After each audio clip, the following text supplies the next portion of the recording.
లేదా జనసేన చెప్పినట్టు తెలుగుదేశం పార్టీ నడుస్తున్నటువంటి ఫీలింగు రాకూడదు.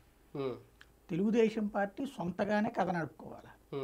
జనసేన అనేటువంటి ఓట్లు సపోర్టింగే కానీ పవన్ కళ్యాణ్ చెప్పినట్టు మీరు కష్టాల్లో ఉంటే నేను పైకి తీసుకొచ్చాను. ఇప్పుడు నేను ఏం చెప్పేశాడు అదే పవన్ కళ్యాణ్. అద్భుతమైన శక్తివంతుడు చంద్రబాబు నాయుడు 16 అడుగులు పైకి లేచినా కూడా లేచి రాజకీయం చేసి వద్దాం పదాన్ని సరదాగా తిరిగినటువంటి మహానుభావుడు. ఆయన అంతటి 40 ఏళ్ల అనుభవం ఉన్న అద్భుత శక్తివంతుడు కాబట్టి ఆయనకి నేను సపోర్ట్ చేస్తున్నాను. నేను అడిగాను అన్నాడు. అదే మొక్కను బట్టి ఏమర్థమవుతుంది మనకి, పవన్ కళ్యాణ్ అనేటువంటి ఆయన తన చంద్రబాబు నాయుడే అద్భుతమైన వ్యక్తి అని నమ్ముతున్నాడు.